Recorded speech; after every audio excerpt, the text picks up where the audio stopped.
Bismillahirrahmanirrahim. Teman-teman yang dirahmati Allah Subhanahu wa taala, tadi kita membahas tentang keutamaan duduk di dalam majelis ilmu dan hal yang coba kita selalu bangun kesadaran dan niat kita di dalam hati bahwa duduk dalam majelis ilmu itu bukan hanya buat nambah wawasan. Karena kalau cuman buat nambah wawasan, kita bakalan bosan kalau materinya itu saja. Jadi kayak ngerasa saya ini udah tahu. Tapi lebih dari itu yang paling penting dalam majelis ilmu itu adalah tajdidul iman, memperbaharui iman.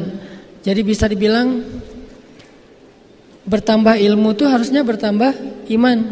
Kalau bertambah ilmu cuman bertambah wawasan tapi nggak bertambah iman, kayaknya agak-agak ada yang miss nih, kurang greget. Karena ilmu itu tempatnya di sini, bukan di sini. Kalau ilmu kita cuma letakkan di dalam hafalan, di dalam wawasan, gak terlalu banyak manfaatnya buat kita. Cuma sekedar jadi bahan debat, cuma sekedar biar dibilang musakof, orang yang berwawasan, cuma sekedar untuk dapat gelar gitu ya. Hanya untuk bisa bicara di depan umum. Tapi kalau ilmu itu diletakkan di hati, maka walaupun kita mungkin gak pintar ngomong di depan umum, tapi ilmu kita itu benar-benar bermanfaat.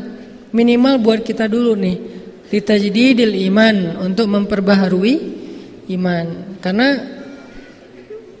Allah sendiri bilang, innama yakhsyallaha min ibadihil ulama. Orang yang takut kepada Allah di antara hamba-hambanya itu adalah orang yang berilmu. Dan takut itu sifatnya hati, adanya di dalam hati. Takut, cinta, takut, berani, cinta, benci, nyaman, bahagia, susah, semuanya ada di dalam hati. Nah, kata Allah, orang yang paling takut kepada Allah di dalam hatinya adalah orang yang berilmu. Ini artinya apa? Berarti salah satu cara ngebangun rasa takut itu dengan mencari ilmu.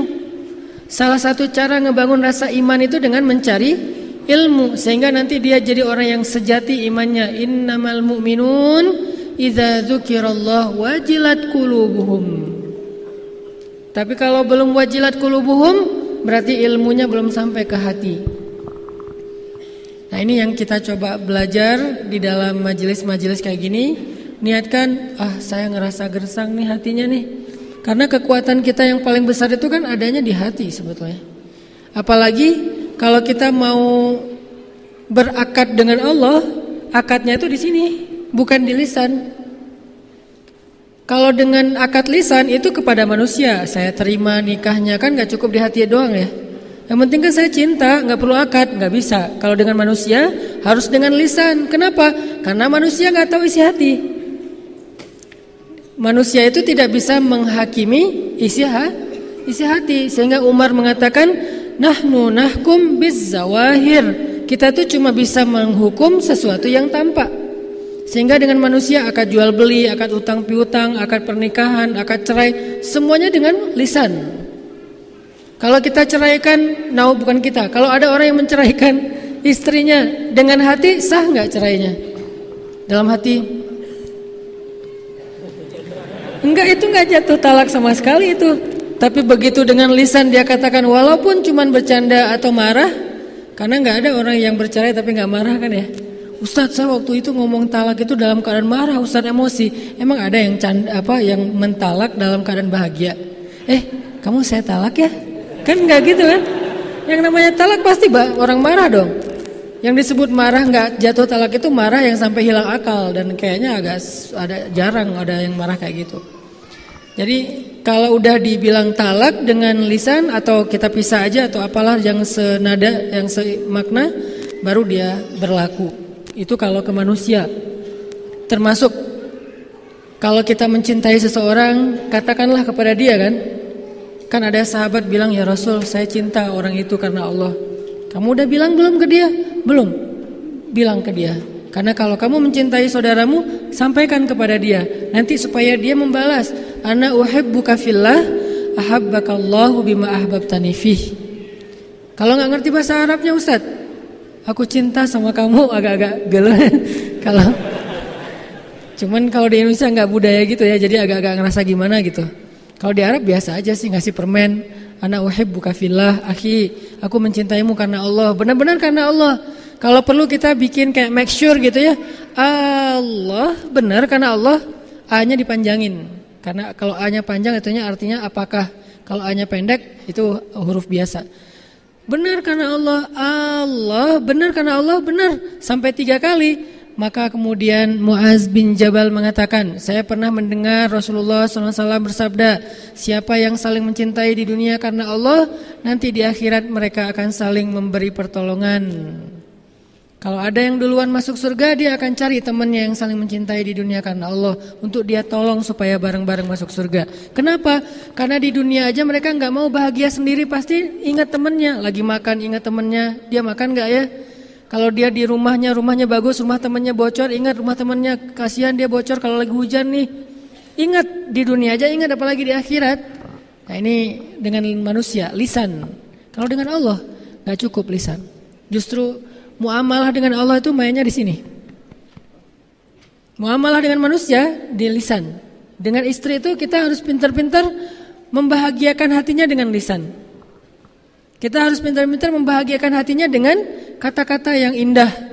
Sehingga Nabi mengatakan qaulun ma'rufun shadaqah. Ucapan yang baik itu sedekah pahalanya. Jadi kita membahagiakan istri kita dengan ucapan yang baik, itu sedekah banget. Kita membahagiakan istri kita dengan dengan teks atau dengan WA yang romantis, itu membahagiakan dan itu sedekah berpahala di sisi Allah. Ini kalau manusia. Kalau Allah kadang-kadang nggak cukup. Kita bilang, ya Allah, saya mencintaimu, engkaulah segalanya dalam hidup saya nggak bisa hidup tanpamu, segala macam. Tapi nggak benar ucapan itu di hati, Allah tolak. Kalau manusia kok nerima? Karena dia nggak tahu isi hati.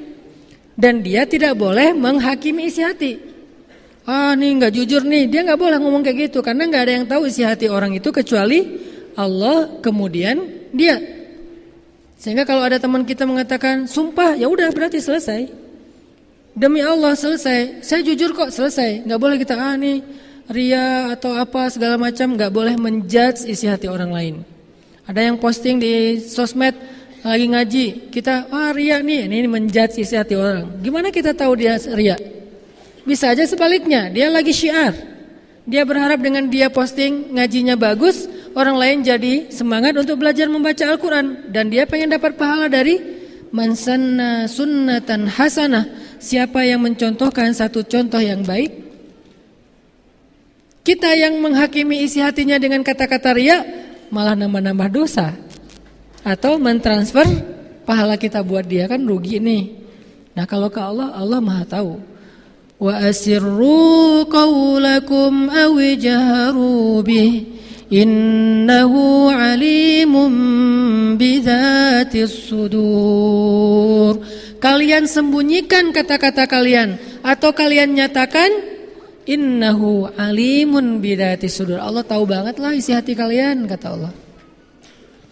Sehingga kalau kita cuma berucap ngegombal ke Allah tapi di hatinya tuh nggak jujur, Allah nolak gombal kita. Apa contoh gombal ke Allahnya? Inna sholati wa nusuki wa mahyaya wa mamati lillahi rabbil alamin. Itu keren banget kan kata-katanya. Sesungguhnya sholat saya, kurban saya, inna sholati wa nusuki, hidup saya, mati saya, semuanya untuk Allah. Tapi nggak ada di hati kata-kata itu, maka Allah akan menolak kata-kata tersebut. Sama kayak orang-orang mengatakan, wa minan nasi man yaqulu amanna billahi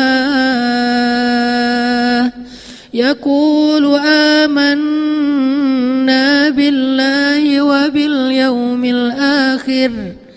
Ada manusia, ada orang bilang, kami beriman kepada Allah dan hari akhir. Terus Allah komen postingan mereka. Apa kata Allah? Wa ma hum bimu'minin. Mereka enggak beriman. Ditambah lagi komen sama Allah berikutnya. Jadi di replay komennya tuh berkali-kali. Apa komen berikutnya?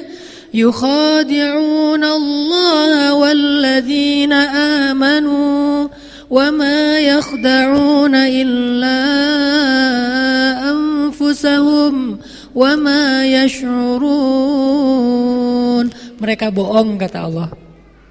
Kenapa kok Allah menjudge seorang yang berkata-kata baik? Kami beriman, kata mereka. Kan baik kan kata-kata ini ya. Asyhadu an la ilaha illallah, inna sholati wa nusuki. Apalagi hasbiyallahu wa ni'mal wakil, la haula wala quwata illa billah. Apalagi kalimat-kalimatnya. La'allahu khair, iyyaka na'budu wa iyyaka nasta'in. La tahzan innallaha ma'ana. Semua kata-kata yang baik, tapi Allah komennya enggak, kata Allah.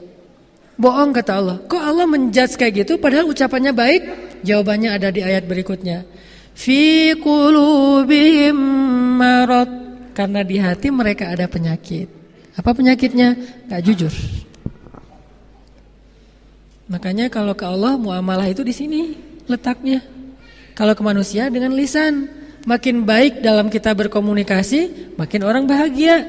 Makin orang jadi teman dekat dengan kita. Makin bagus cara kita nulis caption atau kita nulis teks WA kita tuh pakai emoticon guling-guling lah, big hug lah, nangis lah, kiss lah, segala macam. Makin jadi kayak geng banget ya, sahabatan banget. Apalagi buat cewek-cewek kan senang pakai emoticon tuh. Kadang-kadang kalau di line emoticonnya sampai di share segala macam karena itu kayak bahasa komunikasi. Kalau ke Allah nggak bisa. Kalau ke Allah itu di sini dulu, baru di sini. Bukankah Nabi mengatakan Allah tidak melihat kepada penampilan kalian? Allah tidak melihat kepada perbuatan kalian? Tapi Allah melihat ke hati kalian? Maksudnya bukan gak penting penampilan dan perbuatan, bukan. Tapi maksudnya kalau hatinya gak selaras, penampilan dan perbuatan itu ditolak sama Allah. Bukankah innamal a'malu binniyat? Semua amal itu tergantung dengan niat. Dan niat itu mahalluha al-qalb. Niat itu tempatnya adalah hati. Berarti interaksi kita, akad kita dengan Allah itu dimulai di sini. Kalau di sininya mantap, wah, banyak banget keajaiban terjadi dalam hidup kita. Banyak banget kalau di sini mantap.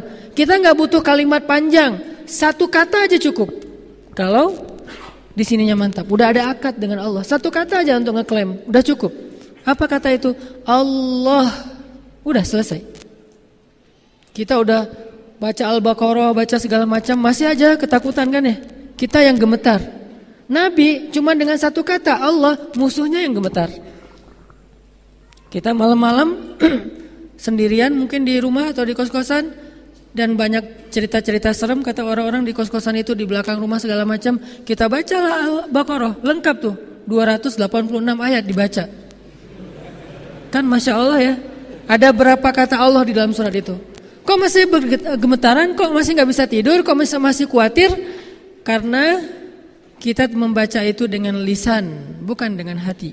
Ketika kita membaca ayat Allahu waliyul ladzina amanu, padahal cukup ya satu kata itu, satu kalimat.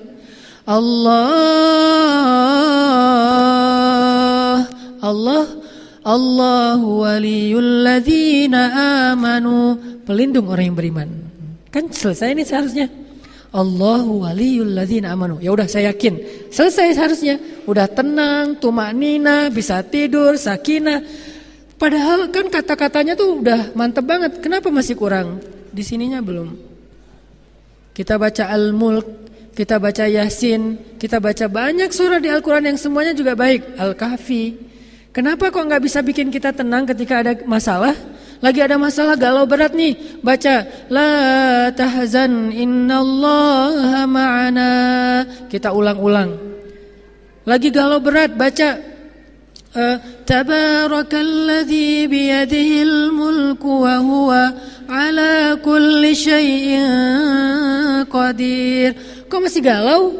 Karena lisan kita enggak klop dengan hati kita. Jadi enggak akan terjadi apa-apa dalam hidup kita. Kenapa enggak terjadi apa-apa? Karena kita enggak lagi bermuamalah dengan Allah. Kita lagi bermuamalah dengan orang atau dengan diri kita sendiri. Kalau kita pengen dapat pertolongan dengan Allah, pertolongan dari Allah, muamalahnya pakai ini. Bukan pakai ini doang. Kalau pakai ini, enggak usah panjang-panjang. Allah aja bisa selesai masalahnya. Kayak Nabi lagi ditodong senjata, benar-benar ditarik dikit aja. Itu kan pedang tajam banget tuh. Ditaruh di sininya Nabi atau mungkin di sininya, wallahu alam, yang jelas di leher Nabi, taruh di sini, ditarik sedikit, itu langsung kayak kita motong ayam, benar-benar langsung Nabi kegorok itu. Dan itu benar-benar gak ada yang ngelindungin Nabi di antara manusia. Dia bilang, siapa yang akan menyelamatkan kamu Muhammad sekarang? Teman-teman kamu, sahabat-sahabat kamu jauh.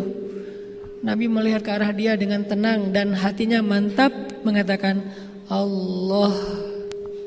Langsung jatuh tuh pedang. Dia bukan megang pedang santai-santai gitu. Megangnya kan namanya juga mau gorok kan ya. Udah kayak orang megang samurai gitu kan, udah siap-siap nih mau ditarik. Begitu Nabi bilang Allah, gemetar sampai jatuh pedangnya. Kira-kira gemetarnya gimana tuh sampai pedangnya jatuh? Kan dahsyat banget kata-kata Nabi. Bisa gak kita kayak gitu ke calon mertua? Terus anak saya dikasih makan siapa? Allah. Wah, beres. Kenapa gak bisa malah kita yang tetap gemetaran? Nih, kita belum kuat ya hatinya. Sinyal hati kita tuh, sinyal iman kita tuh ke Allah belum terlalu mantap. Lahum darajatun 'inda rabbihim.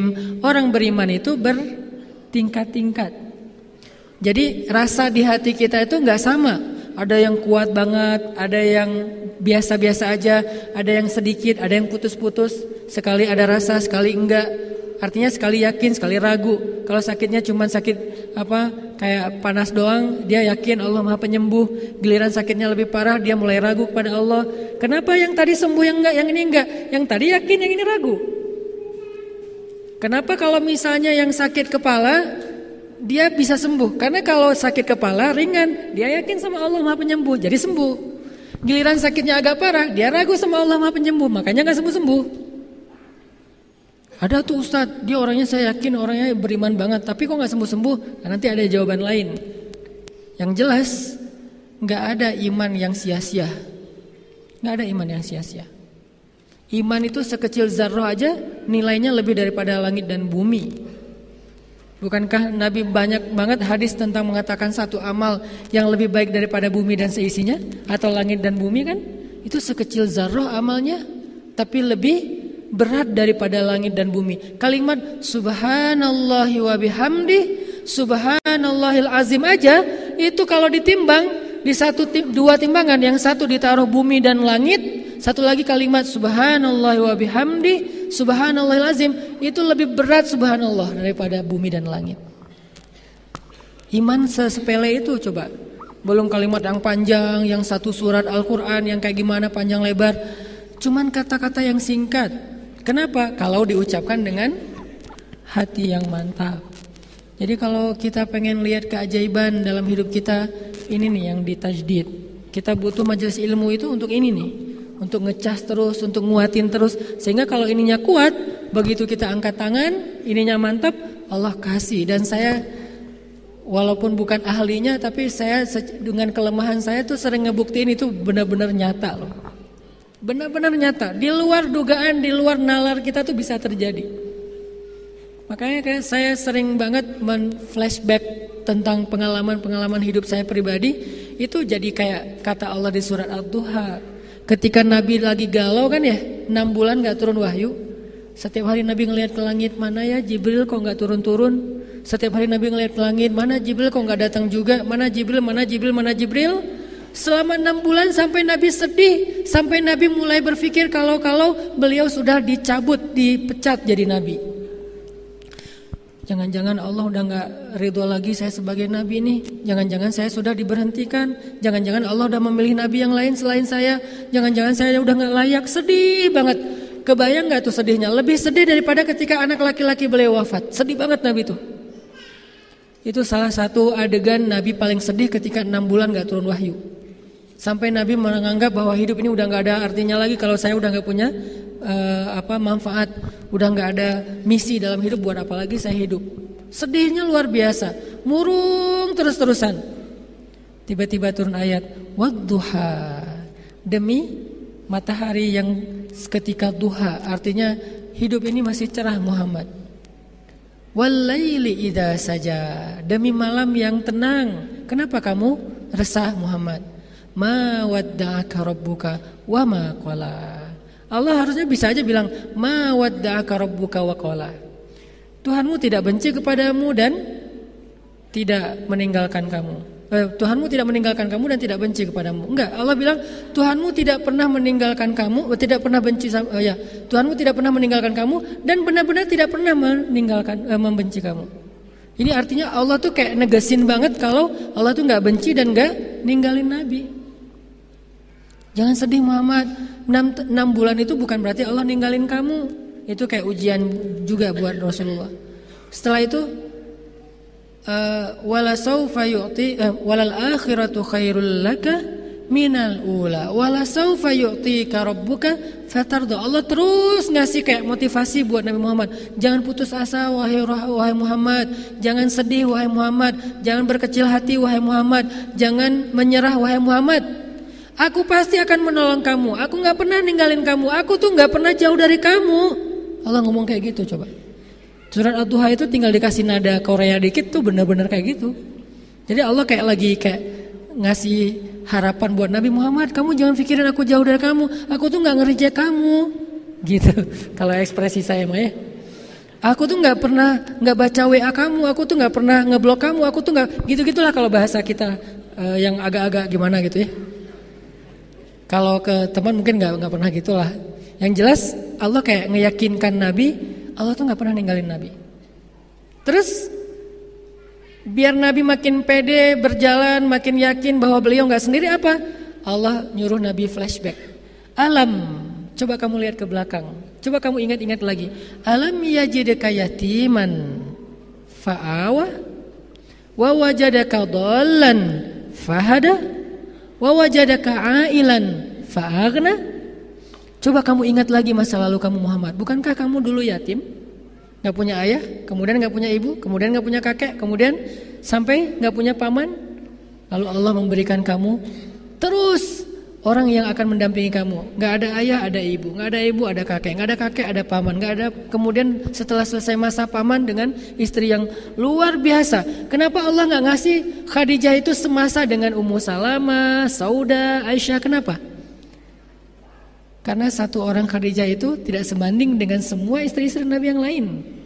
Dan Nabi butuh Khadijah di masa-masa merintis dakwah. Setelah dakwah sudah agak solid di Madinah, baru dikasih pendamping khusus masa-masa nyaman. Aisyah itu istri di masa nyaman. Makanya hadis-hadisnya main, bercanda, ya kan ya? Cemburu-cemburuan, ngambek-ngambekan, kejar-kejaran, itu Aisyah. Terus di sisi yang lainnya mencari ilmu, menghafal hadis, menghafal Quran. Karena Islam dakwah udah lumayan solid di situ tuh. Kalau masa merintis, masa-masa Nabi pulang dalam keadaan sedih, diselimutin, Nabi pulang dalam keadaan kotor, tubuhnya dibersihin, itu Khadijah. Makanya alam yajidka yatiman fa'awa. Buat saya, alam yajidka yatiman fil Qahirah, di Kairo, fa'awa. Bukankah kamu sendiri dulu di Kairo, berangkatnya sendiri gak punya siapa-siapa, lalu Allah memberikan kamu keluarga, berangkat sendiri pulang 2,5. Kok 2,5? Sama istri saya dan anak dalam kandungan istri saya. Jadi kita pulang bertiga. Allah kasih keluarga, dikasih teman, dikasih geng. Sehingga di Kairo saya malah jadi betah, malas pulang karena udah terlanjur banyak teman di sana. Baik orang Indonesia, orang Mesir, orang Afrika. Yang paling banyak teman saya itu orang Afrika. Mungkin karena agak-agak mirip kali ya, jadi banyak teman. Kita jalan bareng, seru-seruan. Bukankah dulu berangkatnya sendiri? Siapa yang mendatangkan teman-teman, yang mendatangkan pasangan? Allah. Ingat itu, sehingga kalau kamu melangkah, gak usah khawatir. Kan Allah di sana dan di sini sama. Nanti Allah yang akan membantu kamu dengan cara yang sama, bahkan lebih dahsyat dari itu. Sehingga saya gak pernah khawatir. Awal saya datang ke Bandung juga kayak gitu. 2006, belum lama loh. 12 tahun yang lalu saya datang ke Bandung, tinggal di Tegalega yang pojok ada pembuangan sampah. Saya bilang saya harus bisa memberi manfaat lebih di kota ini. Saya berdiri di atas gedung Gria Jogja Kepatihan tuh. Saya naik ke atas, saya lihat kota Bandung. Kenapa kok di situ? Kenapa nggak di Tower Masjid Agung? Karena nggak punya duit untuk bayar masuk tower. Cari yang gratisan. Terus di ITC ya namanya, ITC kan ya, yang dekat yang di Kebun Kelapa. Berdiri di atas, ini kota Bandung. Saya harus memberi manfaat di sini. Saya harus 10 tahun lagi saya harus menjadi orang yang bermanfaat. Itu azam. Kenapa saya yakin? bukankah saya di Mesir juga dulu kayak gitu? Awal saya datang ke Mesir, hari pertama langsung ditaruh di sekretariat mahasiswa Aceh di lantai 21. Saya langsung duduk, kan musim dingin waktu itu, 6 derajat lah kurang lebih. Saya duduk di depan, di balkon gitu pakai jaket, melihat kota Kairo malam hari yang kelap-kelip lampu. Saya bilang, 5 tahun lagi saya di sini udah harus memberi manfaat lebih, harus jadi seseorang, saya bilang. Bukankah saya sendiri datangnya? Tiba-tiba 5 tahun kemudian saya punya keluarga, punya teman, alhamdulillah selesai kuliah di Al-Azhar. Oh berarti itu modal. Alam yajidaka yatiman fa'awa. Kenapa kalau di Kairo aja bisa, kenapa di Bandung enggak? Kalau di Bandung aja bisa, kenapa di tempat lain enggak? Alam yajidaka yatiman fa'awa wa wajadaka dhallan. Namanya anak baru kan dol ya. Apa dol? Bingung. Ini gimana nih? Banyak bingungnya kan, namanya orang baru. Awal-awal datang ke Kairo bingung naik bis tuh kayak gimana. Soalnya bis di Kairo tuh emang koboi banget. Kita kalau misalnya ketinggalan ditinggal apa, kalau kita misalnya nggak siap-siap di pintu pas mau turun ya lewat, karena dia nggak pernah berhenti di halte. Hanya melambat sedikit terus kita turunnya sambil lari. Terus kalau udah jauh susah lagi nyari-nyari jalannya. Salah naik bus ya salah jalan. Artinya masih bingung nih gimana nih, terus tinggal di mana, terus saya makannya apa? Dolan. Fahada, Allah tunjukkan satu persatu, enggak sekaligus. Pertama Allah amankan dulu masalah kebutuhan beasiswa. Allah tunjukkan tiba-tiba ada yang buka, ada lembaga kayak lembaga zakat gitu, buka beasiswa untuk anak baru. Datang ngantri, disuruh ngaji doang, lulus, alhamdulillah selesai satu. Fahada. Udah dapat beasiswa, akhirnya fahadanya apa? Cari kos-kosan. Dapat kokosan, awalnya cari yang paling murah di kampung. Yang saya cerita ada keledai segala macam, di kampung banget. Selalu kayak gitu mulai kehidupan saya tuh, dari awal banget, dari bawah. Udah dapat kos-kosan, sekarang tinggal mikirin jalur dari kos-kosan ke kampus. Naik apa yang paling murah? Apakah naik MRT? Sesekali doang naik MRT karena mahal, cuma pengen sok-sok keren-keren aja gitu, naik MRT. Sisanya naik kayak bis yang paling murah, yang isinya tuh orang jualan sayur, terus kayak bawa-bawa ayam gitu. Pokoknya gitu aja, keluar dari situ tuh udah baju udah harus ganti. Belum lagi kalau musim panas kan keringat-keringetan, terus segala macam. Keluar dari situ, gimana ya kok jadi kayak gini. Itu naik itu. Kenapa? Udah fahada. Dari situ mulai fahadanya apa? Mulai kenal teman-teman orang Indonesia. Mulai ditunjukkan oleh Allah ide bikin usaha apa. Fahada. Udah gitu, wajadaka ailan, lapar, tadinya nggak punya penghasilan sendiri, fa'aghna, jualan bakso, walaupun bukan saya yang bikin. Karena udah punya teman, Allah tunjukkan, dia yang bikin bakso, saya yang jual, nanti bagi hasil, dia 30%, saya 70%. Alhamdulillah ya, dia baik banget, mau aja gitu. Dapat, fa'aghna, kenyang gitu. Terus kalau lagi ada musim liburan kan suka kayak acara gathering ya, saya catering gitu-gitulah. Terus kayak ada musim anak baru datang, jual dolar. Musim haji jadi gaya di tanah suci. Fa'aghna. Bukankah itu bukti? Makanya kata Allah, Muhammad, alam yajidaka yatiman fa'awa wa wajadaka dhallan fahada wa wajadaka ailan fa'aghna. Terus kenapa khawatir? Kenapa ragu? La tahzan, innallaha ma'ana. Ini dibangun di sini. Dan ini yang membuat saya semakin yakin sehingga dengan keyakinan itu saya ngerasa bukan saya hebatnya, Allah yang hebat. Cuman kehebatan Allah itu enggak kita lihat langsung karena kita enggak yakin akadnya. Jadi tiket mau ngelihat show-nya Allah tuh, tiketnya itu iman. Jadi kita kalau pengen ngelihat Allah perform, Allah show, dan show-nya tuh spektakuler banget, tiketnya di sini, barcode-nya tuh ada di sini. Jadi kalau kita mau datang ke gate-nya, mau masuk ke acara show Allah, terus barcode-nya nggak ke-detect, berarti emang ininya agak ini nih. Ngelihat dari jauh kan beda dengan jadi dekat. Kelihatan lampu warna-warni dari luar, ada show apa sih kok seru banget. Tapi kan kita jaraknya terlalu jauh, jadi nggak menakjubkan yang kita lihat. Kenapa ada orang yang melihat kehidupannya tuh menakjubkan banget? Karena dia ngelihatnya di barisan paling depan, soalnya dia beli tiketnya dengan VIP, tergantung barcode tiketnya. Dan itu ada di dalam hati kita, teman-teman. Buktiin deh. Kalau pengen lihat keajaiban Allah, percaya deh sama Allah. Ustadz, saya udah ngetes Ustadz. Ngetes itu gak percaya namanya. Ngetes itu kan ragu-ragu, bener nggak ya, bener nggak? Saya ngetes dulu deh. Itu ragu-ragu, nggak akan kelihatan. Percaya, gimana caranya Ustaz? Coba percaya. Tapi kan percaya juga bertahap. Caranya, alam yajidka yatiman. Lihat masa hidup kita selama ini. Bukankah Allah yang nolong kita? Kalau kita ngerasa nggak kayak orang yang garing hidupnya, nggak punya pengalaman, lihat pengalaman teman kita yang lebih unik. Lihat pengalaman orang-orang yang sering sharing yang lebih unik lagi tuh. Bukankah Allah yang nolong dia? Apalagi kalau di Bandung tuh banyak banget hijrah story kan, dari orang-orang yang Allah selamatkan, dikasih second life kayak gitu-gitu. Bukankah itu alam yajidka yatiman fa'awa wa wajadaka dhallan fahada wa wajadaka ailan fa'aghna? Kenapa enggak bertambah iman kita mendengar cerita-cerita itu? Sehingga kalau kita udah bertambah iman, nanti kita akan melihat keajaiban dari Allah. Kalau enggak, wa ma hum bimu'minin. Yukhadi'un Allah fi qulubihim marad, kata Allah. Jadi syaratnya teman, coba mantapkan lagi hati kita, tajdid iman kita di dalam hati dengan majelis-majelis kayak gini.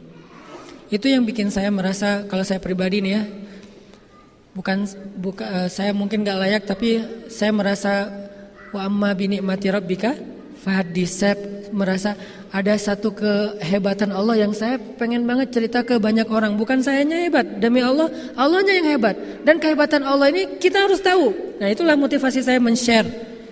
Itu yang bikin saya pede banget ngapa-ngapain. Pede kenapa? Kan Allah yang. Tapi bukan berarti konyol ya. Tetap ada pertimbangan, tetap ada ikhtiar. Itu mah urusan zahir. Pertimbangan, ikhtiar, musyawarah, itu urusan zahir. Ini kita lagi ngomongin urusan batin. Jangan sampai kita batinnya mantap tapi gak ikhtiar. Kok gak ada Ustadz? Dia terlalu woles. Terlalu, kayak kemarin ada cerita teman di Surabaya tuh bilang, Ustadz, saya tuh udah berusaha woles, tapi kok gak lulus-lulus ya Ustadz. Saya ketika ujian woles, gak belajar, kata dia. Saya udah umur sekian, woles, gak ngelamar-ngelamar cewek. Ya tapi kok jadi hidup saya kayak gini-gini aja Ustadz. Itu bukan woles. Bukankah Nabi berlindung kepada Allah dari kata-kata a'udzubika minal ajzi wal kasal? Aku berlindung kepada Engkau ya Allah dari lemah dan malas. Itu malas, bukan woles. Mudah-mudahan kita jadi tahu, oh berarti akar kita tuh di sini. Kalau mantap di sini nih, nggak akan kecewa. Terus kalau kita udah mantap, gimana cara Allah nolongin kita? Kalau kita yakin nih, udah berserah diri sama Allah, kalimat inna sholati wa nusuki, kalimat hasbi Allah itu udah mantap di hati kita. Gimana cara Allah nolong kita? Kayak Bilal bin Rabah, ketika dia diuji oleh Allah dengan disiksa Umayyah bin Khalaf, dan penyiksaan itu live streaming lagi tuh. Semua orang nonton kan, ketika Bilal disiksa, dan orang-orang pada komen, kasihan ya gitu. Yang lain nanya, siapa yang kasihan? Dikirain Bilal, ternyata bukan, Umayyah kasihan. Karena kelihatan dia yang kewalahan, yang kecapean. Bilal mah biasa-biasa aja. Sakit sih tapi ketahan. Gimana cara Allah menolong Bilal? Ketika Bilal mengatakan satu mantra, satu kata saja, ahadun ahad, ahad, ahad, ahad. Cuma satu kata. Bilal tuh nggak ngomongin Allahu la ilaha illa huwal hayyul qayyum la ta'khudhuhu sinatun wa la naum, enggak. Tabarakalladzi biyadihil mulk wa huwa ala kulli syai'in qadir alladzi khalaqal mauta wal hayata. Enggak, dia enggak hafal ayat sebanyak itu. Dia cuma tahu ahadun ahad. Kenapa Bilal enggak baca doa yang panjang? Karena Bilal baru masuk Islam dan belum tahu agama ini kecuali ahadun ahad. Dia belum tahu Al-Qur'an yang panjang, dia belum tahu hadis, dia belum tahu wirid-wirid. Bahkan nanti sampai Bilal udah di Madinah juga, dia wiridnya enggak banyak Bilal tuh. Dia pernah kayak kepo gitu ya, Nabi lagi wirid. Terus Ibnu Abbas itu kan kayak anak kecil yang kemana-mana ngikutin Nabi ya. Jadi Nabi buat dia tuh udah kayak ayah gitu. Kemana Nabi dia ikut. Dan Ibnu Abbas dia cerdas. Kalau dengar sesuatu langsung ingat, nggak pernah lupa lagi tuh. Nah Ibnu Abbas juga didengarin sama Bilal. Wah wiridnya panjang gini.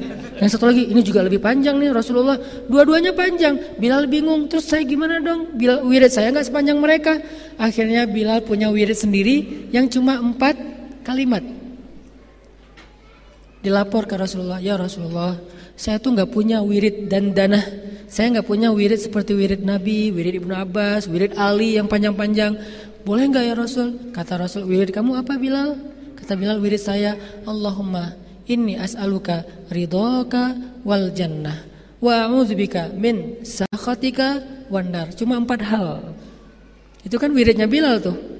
Allahumma inni as'aluka ridhaka wal jannah wa a'udzubika min sakhatika wan nar. Cuma itu doang ya Rasul. Nabi tersenyum. Nabi bilang, Bilal, wirid kami panjang-panjang, intinya itu juga. Jadi Bilal itu menyimpulkan gitu, pintar ya. Wirid Nabi kemana-mana, ujung-ujungnya adalah wirid Bilal. Jadi dia tinggal ngambil ujungnya aja. Rabbana atina fid dunya hasanah. Beres kan? Wa fil akhirati hasanah wa qina azabannar. Itu udah udah menyeluruh semua doa itu ada di situ. Makanya disebut pamungkas. Jangan remeh loh dengan doa itu. Kalau kita baca doa itu dengan yakin, itu benar-benar ajaib tuh doa. Kita aja yang kadang-kadang ngerasa, aduh kayak kurang afdol nih, kayak kurang nih doanya cuma Rabbana atina. Enggak. Kalau mau nambah boleh. Tapi doa itu juga udah keren banget tuh. Bahkan doa itu diajarkan di surat An-Nisa. Allah sendiri yang ngajarin hasanah dunia, hasanah akhirat, dan terhindar dari api neraka. Mau nambah yang lain buat apa? Biar makin mantap nih. Ahadun ahad. Dia cuma tahu satu kata, ahad doang gitu. Kok terus apa pertolongan Allah buat Bilal? Allah menolong Bilal bukan tiba-tiba begitu ahadun ahad datang Abu Bakar, Bilal saya beli, saya bebaskan. Enggak gitu cara Allah menolong hambanya. Ini yang kita harus paham. Sehingga tadi jawabannya ketika ada yang mengatakan dia itu orang yang beriman, dia itu orang soleh, kok dia nggak ditolong? Nggak, dia ditolong, kita yang nggak tahu dia ditolong. Apa bentuk pertolongannya? Allah menolong hambanya dengan 2 cara. Pertama, pertolongan pertamanya adalah kayak UGD gitu. Begitu datang ke rumah sakit, diinfus dulu atau periksa tensi dulu, terus diinfus. Kalau perlu nggak langsung didiagnosa sama dokter. Kadang-kadang apalagi datangnya nggak ada dokter di klinik itu, besok baru dokter diagnosa. Yang penting dia pertolongan pertama. Nah Allah ngasih kita pertolongan pertama, kemudian baru pertolongan yang berikutnya. Pertolongan pertama apa? Pertolongan pertama dari Allah kepada hambanya ketika mereka punya masalah adalah Allah tolong hatinya, dikuatkan kesabarannya. Itu pertolongan pertama. Gak langsung drop off, gak. Dikuatkan kesabaran dia.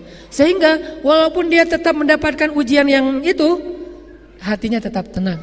Dia tetap kuat, dia tetap tabah, dia tetap sabar. Itulah pertolongan paling ajaib yang Allah berikan kepada hambanya. Bilal disiksa itu berhari-hari, berminggu-minggu. Padahal dia udah bilang ahadun ahad dari hari pertama. Kok nggak langsung dibeli sama Abu Bakar? Karena Allah ngasih pertolongan pertama buat Bilal bukan dengan cara dibebaskan, tapi dikuatkan hati Bilal. Sehingga ketika disiksa, Bilal sama sekali tidak mau beralih dari iman. Kata Umayyah pertama, wahai Bilal, tinggalkan agama Muhammad, beralih kepada agama orang Quraisy. Ahadun ahad. Wahai Bilal, Muhammad itu nggak pernah bantu kamu, dia sendiri di rumahnya dilindungi keluarganya, kamu sendiri di sini nggak ada yang lindungi. Ahadun ahad. Wahai Bilal, ya sudahlah, kalau kamu nggak mau meninggalkan agama Muhammad, minimal kamu mencela Muhammad aja, tapi agamanya tetap kamu peluk. Ahadun ahad. Ya udah, nggak usah mencela Muhammad, nggak apa-apa. Ya minimal kamu jangan bilang lagi ahadun ahad. Ahadun ahad. Sebel nggak sih? Kan sebel banget nih jadi Umayyah bin Khalaf ya. Akhirnya Umayyah bilang, Bilal, sekarang saya tuh udah dari ujung udah ke tengah tuh udah jauh banget loh Bilal. Masa kamu nggak bisa ditawar sama sekali sih? Saya tuh udah banyak kasih diskon. Tadi suruh kufur nggak mau, terus suruh mengkhianati Muhammad nggak mau, mencela Muhammad nggak mau, nggak usah ngomongin ahad aja juga nggak apa-apa, nggak mau juga. Sekarang minimal gini wahai Bilal, kamu tetap boleh ngomong ahadun ahad, kamu boleh la ilaha illallah, kamu boleh apa, tapi akuilah bahwa agama kami itu nggak salah. Pluralisme, ya kan? Kami juga benar, kamu juga benar. Cuman kamu lebih cocok dengan Allah, kami cocok dengan berhala. Gitu aja Bilal. Ahadun ahad. Apa nggak stroke tuh Umayyah bin Khalaf? Udah berkali-kali nawar nggak bisa. Kenapa Bilal bisa kayak gitu? Umayyah itu lemah hatinya, Bilal kuat hatinya. Karena Allah menolong hati Bilal. Kayak kita ketika awal berhijrah, sebutlah hijrah pekerjaan. Gak mau lagi riba, gak mau lagi yang kayak gitu-gituan, gak mau lagi yang syubhat, gak mau lagi yang haram, secuil apapun kecuali darurat. Cuman itu alasan yang membolehkan. Dan ini belum jadi darurat, akhirnya kita tinggalkan. Apakah kita akan langsung dapat usaha dan langsung kemudian survive kaya, punya profesi yang luar biasa? kayaknya SOP-nya nggak kayak gitu deh. Awalnya justru kita langsung diuji dengan lapar dulu, pendapatan nggak sebesar yang dulu, jadi berhemat, nggak bisa entertain, nggak bisa jalan-jalan, dari keluarga juga mulai ada sedikit guncangan. Apa yang membuat kita bertahan dalam masa-masa kayak gitu? Hati kita. Kalau kita nggak yakin sama Allah, Allah nggak akan nolong hati kita. Akhirnya kita balik lagi. Apa nih maunya Allah? Ada yang kayak gitu. Dan lapor ke saya lagi curhat, Ustadz, saya pengen nanya. Nanya apa Pak? Apa sih maunya Allah? Kok nanyanya ke saya? Nanya ke Allah dong. Apa sih maunya Allah? Saya tuh udah ngelakuin loh apa yang Allah mau. Saya udah ninggalkan pekerjaan riba saya udah sholat di masjid 5 waktu, istri saya sudah berhijab, anak-anak udah belajar ngaji, saya udah nggak kayak dulu lagi minum segala macam. Tapi kok hidup saya kayaknya makin susah nih. Nah, dia nggak berakad dengan Allah di hatinya. Dia hanya mencari yang mudah buat dia dan menguntungkan. Dan itulah yang disebut dengan iman ala harfin. Imannya berada di pinggir. Sedikit saja ada guncangan langsung terperosok. Itu iman yang kayak gitu. Karena SOP-nya bukan kayak gitu. Jangankan kita, Bilal lebih soleh dari kita. Khabab lebih soleh dari kita. Siapa lagi yang disiksa? Sumayyah lebih soleha daripada kita. Masyitah lebih soleha daripada kita kan. Ashabul Ukhdud yang dibakar hidup-hidup di dalam sebuah parit lebih soleh daripada kita. Kenapa mereka diberlakukan SOP yang sama? Apakah Allah nggak tahu isi hati mereka? Tapi emang kayak gitu sunnatullah teman-teman. Perjalanannya emang kayak gitu dulu. Ketika kita hijrah, Allah uji dulu ke bawah. Dan bersabarlah, yakinlah sama Allah, Allah akan kuatkan hati kita. Nggak lama kok yang kayak gitu-gitu. Dan makin husnuzon kita ke Allahnya mantap, makin cepat loh terjadi keajaiban. Kalau saya sering ngerasa husnuzon itu yang menolong saya nih. Ini mah gak akan lama. Ini mah bisa. Ini mah apa. Tapi ikhtiar ya. Ini masalah hati doang nih. Insya Allah Allah tolong. Insya Allah gak akan apa-apa. Ada Allah kok ada Allah. Benar-benar Allah tunjukin keajaiban. Gak pernah kepikiran. Jadi ayat min haitsu la yahtasib itu benar-benar nyata. Wa yaj'al lahum makhraja itu benar-benar nyata. Pasti teman-teman pernah ngalamin itu. Makanya kalau udah pernah ngalamin, alam yajidka yatiman fa'awa. Ingat itu, terus bikin itu jadi tajdid iman, pembaharuan iman. Sehingga kita berani mengambil resiko fisabilillah, berani gambling dengan melibatkan Allah, berani. Selama itu fisabilillah, gamblingnya itu di jalan Allah. Gambling jalan Allah gimana? Ninggalin yang haram menuju ke yang halal walaupun sedikit beresiko. Itu namanya gambling fisabilillah. Kan mengambil resiko kan, kayak bertaruh gitu. Kalau bertaruhnya pakai nama Allah, tenang weh, la tahzan. Allah nggak akan ngecewain kita kalau kita pakai nama Allah. Termasuk menikah nggak punya modal. Termasuk seorang perempuan menyerahkan dirinya, hatinya kepada seorang laki-laki yang nggak punya modal. Gambling banget kan, ngambil resiko banget. Tapi dia tahu laki-laki ini orang yang beriman dan bertanggung jawab. Beriman dia ke Allah, bertanggung jawab kepada manusia. Artinya dia mau berikhtiar, mau bekerja. Maka tenang. La tahzan wahai ibu-ibu, la tahzani wahai perempuan. Karena kalau kalian menyerahkan hati dan diri kalian untuk laki-laki yang beriman kepada Allah dan bertanggung jawab untuk kalian, insyaallah la'allahu khair. Itu yang udah baik banget tuh. Awal-awalnya mungkin agak ada tunggakan listrik, wajar. Akhirnya diusir. Ya emang kayak gitu. Kita baru diusir, belum disiksa kayak Bilal kan. Baru diusir doang, baru dimarahin sama Bu Kos. Setiap akhir bulan dimarahin, biasa. Belum dicambuk seperti Sumayyah. Belum juga bakar hidup-hidup dan diseret di bara api seperti Khabab. Nauzubillah. Jadi teman-teman, bersabarlah dengan sedikit ujian. وَلَنَبْلُوَنَّكُمْ بِشَيْءٍ مِّنَ الْخَوْفِ بشيء من الخوف والجوع ونقص من الأموال والأنفس والثمرات.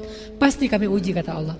Dengan sedikit rasa takut, dengan sedikit rasa lapar, dengan sedikit kekurangan, dengan sedikit kegalauan. Wabasyiris sabirin. Tapi sampaikan berita gembira kepada orang yang sabar. Jadi tidak ada balasan dari kesabaran kecuali berita gembira. Nggak ada balasan dari kesabaran kecuali keajaiban. Nggak ada balasan dan kesudahan dari kesabaran kecuali kemenangan. Dan nggak ada yang lain. Tidak ada kesabaran menjadi penyesalan, kesabaran menjadi kerugian, kesabaran kecelakaan. Itu bukan pasangannya. Nggak kayak gitu sunatullahnya, itu disilang.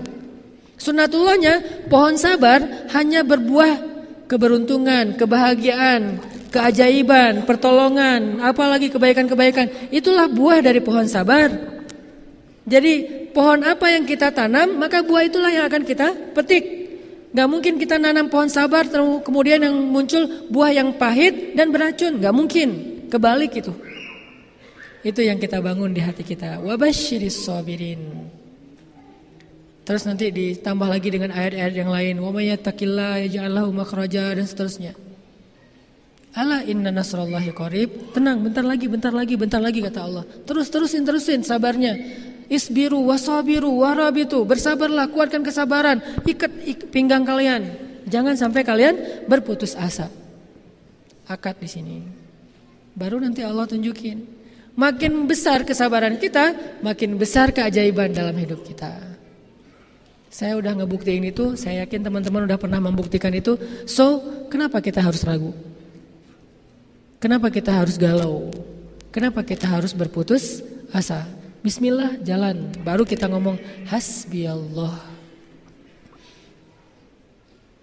Allah nolong kita itu dengan ditolong dulu hatinya. Coba kita renungkan sebelum kita closing. Gimana cara Allah menolong hati sahabat dalam perang Badar di surat Al-Anfal?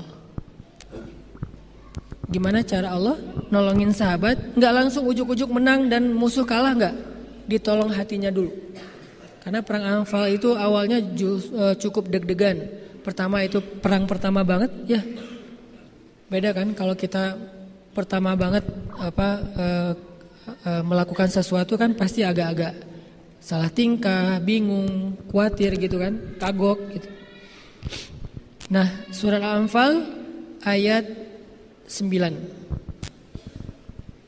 Saking khawatir dan deg-degannya sahabat dan Rasulullah sampai mereka bikin istighosah. Apa itu istighosah? Doa yang panjang.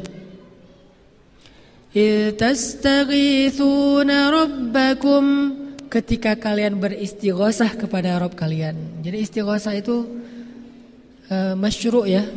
Ada di Al-Quran malah di surat Al-Anfal bahwa istighosah itu sesuatu yang bukan bid'ah. Istighosah itu justru doa yang keren banget. Apa istighosah Ustaz? Istighosah itu meminta kepada Allah dengan permintaan yang sangat panjang. Saking panjangnya dan saking seriusnya, Nabi ngangkat tangan udah gak gini. Udah gini angkat tangannya. Udah setinggi mungkin. Gini. Kayak gitu semuanya sahabat ngangkat tangan. Semalaman sampai setelah selesai istighosah, sahabat pada ketiduran dan Nabi melanjutkan istighosah berdua, Rasul dan Abu Bakar sampai subuh. Kenapa bisa gitu? Saking khawatirnya. Gimana besok nih? Kalau kita sampai meninggal, terbunuh, maka udah gak ada lagi yang meneruskan dakwah. Jadi Nabi bukan takut mati. Takut kalau beliau wafat, gak ada lagi yang menerusin dakwah.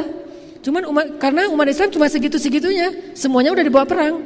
Kalau mereka besok terbunuh semua, terus siapa yang akan meneruskan dakwah? Itu yang Nabi khawatir, bukan masalah keselamatan pribadi beliau. Itu mah bukan tipe Nabi banget. Nabi kan pemberani orangnya. Ya Allah, kalau besok kami ditakdirkan terbunuh, maka tidak akan ada lagi orang yang mengatakan la ilaha illallah di muka bumi, kata Nabi. Sampai Nabi semalaman berdoa. Sahabat galau berat. Saking galaunya mereka gak bisa tidur. Gimana ya, pada rame gak bisa tidur, resah, makan gak enak. Di depan udah ada segala macam menu gak dimakan, gak disentuh. Gak enak aja tuh. Persis rasanya kayak malam sebelum besoknya mau akad nikah buat saya. Itu malam gak bisa tidur loh. Dan besoknya pas akad nikah saya ngeliat wajah mata istri saya juga kayak sembab-sembab gitu. Kenapa? Kok nangis malaman ya? Enggak bisa tidur. Kenapa? Kepikiran nih akadnya gimana gitu coba. Kirain mikirin mantan, saya bilang. Itu mah dikit sih. Bahaya. Mau akad ngomongin mantan. Bener-bener gak bisa tidur. Terus gimana cara Allah menolong? Pertama kata Allah, wa ma ja'alahu Allah, ayat 9 ya. Fastajaba lakum mumiddukum bi alfim minal malaikati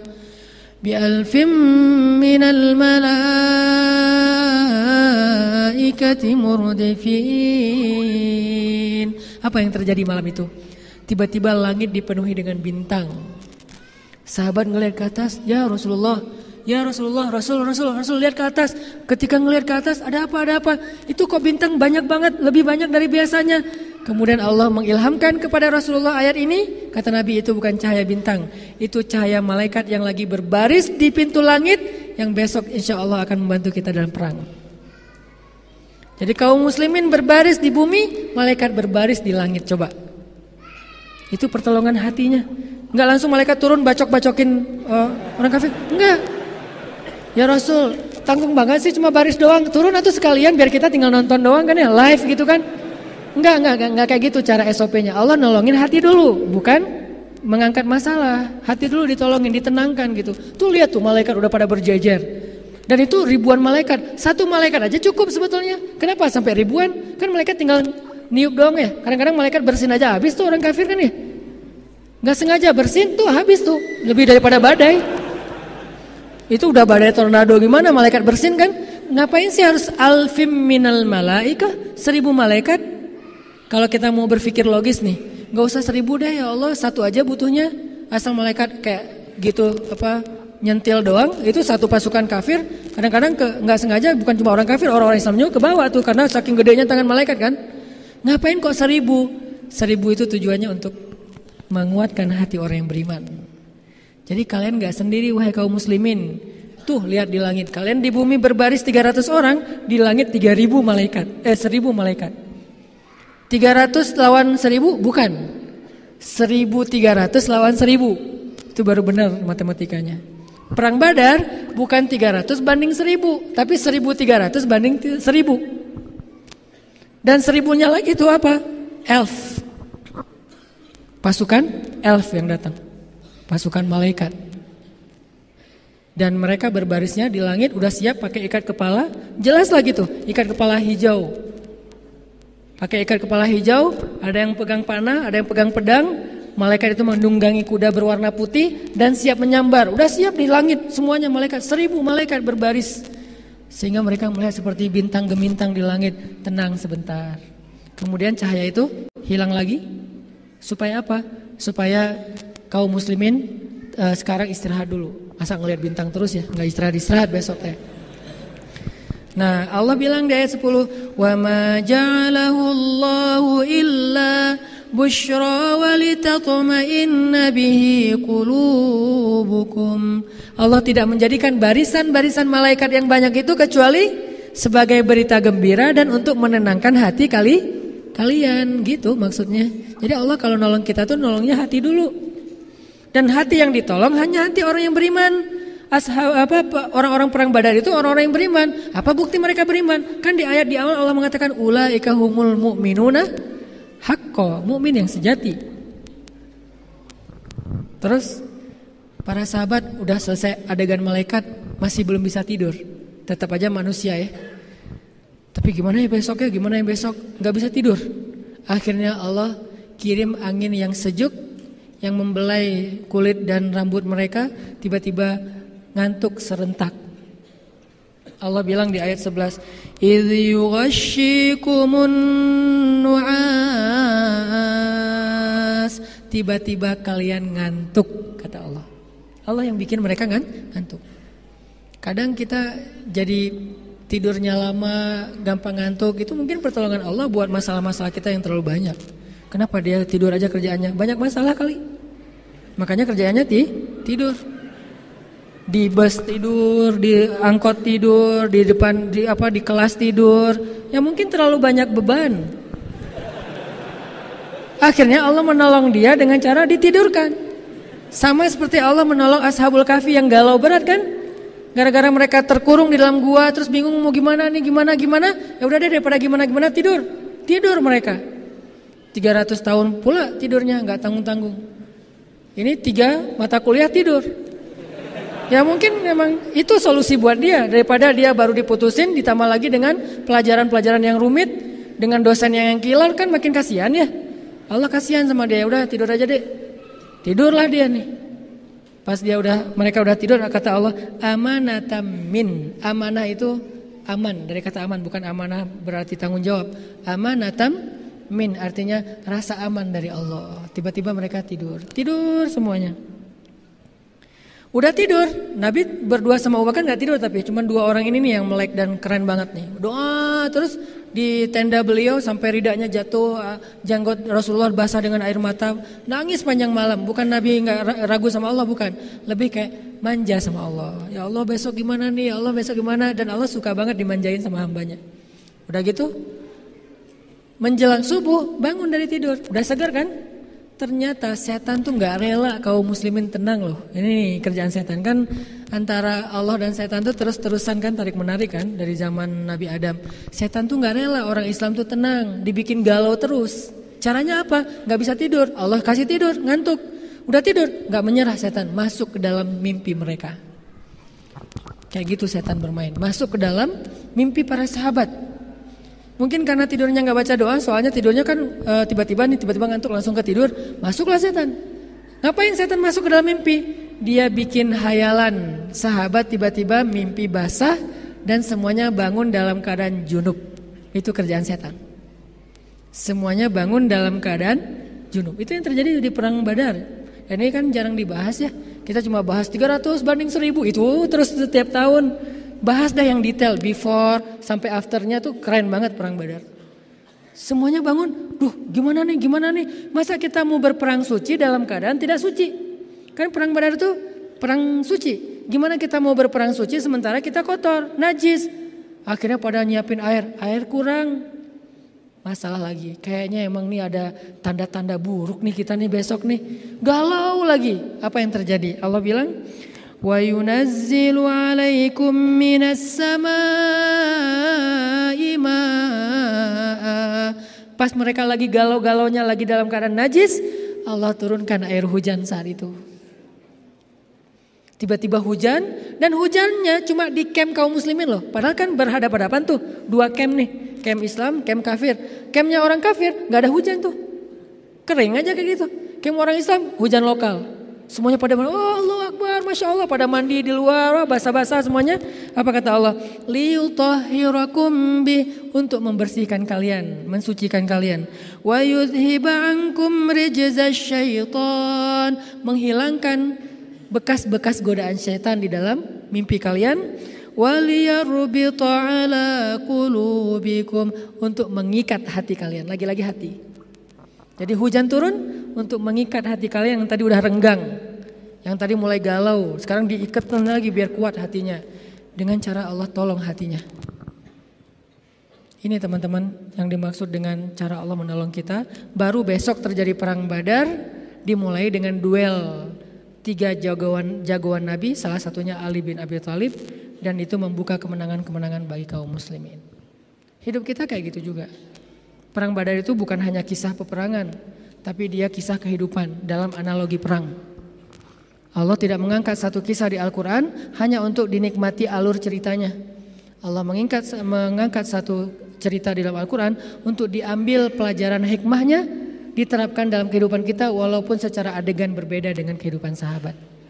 Jadi itu bukan cuman kisah perang, tapi kisah kehidupan. Allah nolong kita.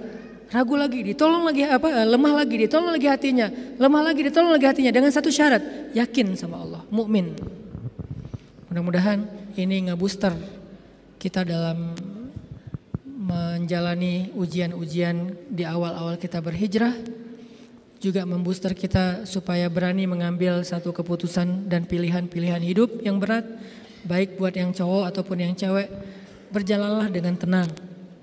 Islam itu indah banget, dan buat saya pribadi, saya bersyukur dilahirkan sebagai seorang muslim, dan bersyukur juga difahamkan sedikit tentang keislaman yang luas, sehingga saya ngerasa bisa banget mengekspresikan diri saya ke hobi-hobi saya, tapi masih dalam koridor Islam. Saya senang main, saya senang jalan, saya senang traveling, saya senang nyoba yang baru-baru, tapi masih dalam koridor Islam, dan itu saya bersyukur banget. Berarti Islam itu memang benar-benar luar biasa. Jangan khawatir gara-gara berhijrah terus jadi kaku, enggak. Gara-gara berhijrah terus kita tinggalnya di masjid, itikaf terus, nggak gitu-gitu amat juga. Ada waktunya masjid, ada waktunya jalan-jalan, ada waktunya belajar, ada waktunya kerja, ada waktunya keluarga. Islam itu keren banget teman-teman. Mudah-mudahan kita makin mantap nih. Raditu billahi rabba wa bi Muhammadin nabiyya wa bil islami dinan. Dan insya Allah Allah Subhanahu wa taala memberikan kenikmatan ini untuk kita lewat Islam di dunia, dan insya Allah kelak Allah berikan kenikmatan yang lebih besar dengan rahmat Allah di akhirat. Allahumma arinal haqqa haqqa warzuqna ittiba'ah wa arinal batila batila warzuqna ijtinabah. Rabbana atina min ladunka rahmah wa hayyi' lana min amrina rasyada waj'al lana min kulli dhiqin makhraja wa min kulli hammin faraja wa min kulli usri yusra. Rabbana atina fid dunya hasanah wa fil akhirati hasanah wa qina azabannar. Subhanakallahumma wa bihamdika asyhadu an la ilaha illa anta astaghfiruka wa atubu ilaik. Jazakumullahu khairal jazaa. Wassalamualaikum warahmatullahi wabarakatuh.